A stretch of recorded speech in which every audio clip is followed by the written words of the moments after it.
এক মাস আগেও যে তাসকিনকে নিয়ে হয়েছিল বিতর্ক, মাস ঘুরতে না ঘুরতে আবারও সেই তাসকিনের জাদু। প্রথম বলেই কুপকাত করলেন নেদারল্যান্ডসের ভয়ঙ্কর ব্যাটসম্যানকে, ঠিক যেন 2022 সালের সেই টি-20 বিশ্বকাপের ঘটনারই পুনরাবৃত্তি। সেখানেও যেমন বোলিং করতে এসে প্রথম বলেই উইকেট নেন, এদিনও হয় একই ঘটনা। ফিল্ডিং চেঞ্জ, অসাধারণ ডেলিভারিতে প্রথম বলেই তাসকিনের জাদু। বাকিটা শুনবো রিপোর্টে।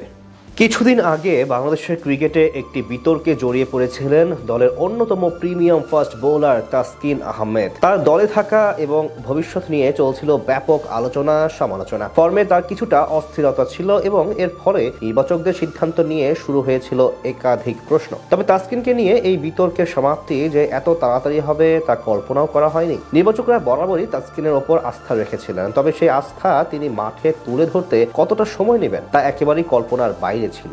আর তাসকিন জানেন কিভাবে আস্থা ও বিশ্বাসের প্রতিদান দিতে হয়। মাঠে যেই প্রথম বলটি তিনি করেন তাতেই যেন সব বিতর্ক থেমে গেল। এদিন তিনি যখন বোলিং করতে আসেন তার উপস্থিতি মুগ্ধ করে দেয় সবাইকে। এমনকি প্রথম বল করার আগে নিজেই ফিল্ডিং বদলাতে শুরু করেন। নিজের স্টাইল অনুযায়ী একটি পরিপূর্ণ সাজানো ফিল্ডিং নিয়ে বোলিং করার সিদ্ধান্ত নেন তিনি। কারণ যেহেতু একটা ওভার শেষ হয়েছে তাই নিজের মতো করে প্রস্তুত করেন সবকিছু। দারুণভাবেই যেন উঠতে শুরু করেন ম্যাক্স ওদুদ। পাত্তা দিচ্ছিলেন না বোলারদের। তাই তো চতুর্থ ওভারেই তাসকিনকে ডাকেন লিটন। সবকিছু রেডি করে দারুণ এক ডেলিভারি ছুড়লেন তাসকিন। ব্যাস, সজোরে হাঁকাতে গিয়ে পারলেন না, বল চলে যায় জাকির আলীর হাতে। 15 বলে 23 রানে বিদায় নেন তিনি। তাতে স্বস্তি নেমে আসে বাংলাদেশ শিবিরে। এদিকে এক উইকেট নেয়া তাসকিন কিন্তু সেখানেই থেমেছিলেন না। প্রথম ওভারে মাত্র 1 রান খরচ করা তাসকিনকে পরের ওভারে টেনে আনতে সময় নেন 3 ওভার। তবে লিটনের সিদ্ধান্ত যে দারুণ ছিল সেটা প্রমাণ করেন আবার। এবারেও যেন প্রথম ওভারেরই পুনরাবৃত্তি। ইনিংসের অষ্টম ও তাসকিনের দ্বিতীয় ওভারের প্রথম বল মোকাবেলা করেন বিক্রমজিৎ সিং।